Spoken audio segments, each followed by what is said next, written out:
Moi, j'étais tellement en colère, là.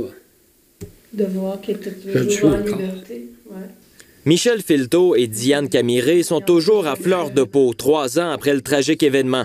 L'homme qui a happé Sébastien Filteau, leur fils, à 133 km/h sans jamais s'arrêter, faisait l'objet de plusieurs mandats d'arrestation qui n'ont pas été exécutés. On n'est pas contre les policiers, j'en ai contre les gestionnaires qui ont priorisé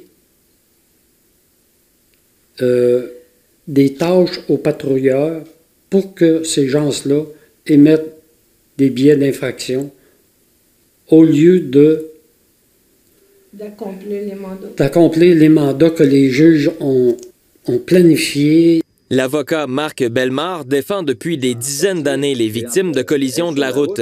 S'il n'avait pas été sur la route, il n'aurait pas, bien sûr, tué Sébastien Filteau.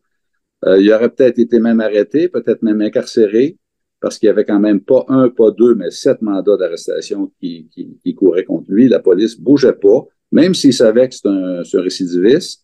C'est un individu qui avait un dossier criminel extrêmement chargé. Le service de police de Sherbrooke refuse pour l'instant de commenter le dossier. Le porte-parole à la retraite, René Dubreuil, se porte toutefois à la défense du travail des forces de l'ordre. Le temps que ça se rende au secrétaire, que tout le système soit rempli et que ça soit entré dans le système policier, ça prend un certain temps. Alors, une fois que ça c'est fait, les policiers, ils vont avec les urgences, les mandats. Des mandats, là, il doit y en avoir des centaines et des centaines et des centaines, plusieurs par jour. Pour les parents de Sébastien Filteau et l'avocat Marc Bellemare, c'est aussi l'opacité de l'information qui dérange. Où sont les mandats d'arrestation? Comment ça se fait que vous n'avez pas agi pour neutraliser cet individu-là? Comment ça se fait que vous ne l'avez pas arrêté?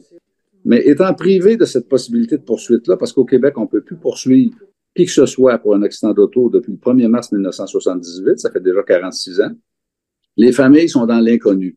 L'équipe du ministre de la Sécurité publique, François Bonnardel, nous indique qu'il revient au service de police de répondre aux questions quant au mandat d'arrestation. Il ajoute que la responsabilité civile en cas d'accident relève de la SAAQ. Guillaume Cotenoir-Lacroix, TVA Nouvelles, Sherbrooke.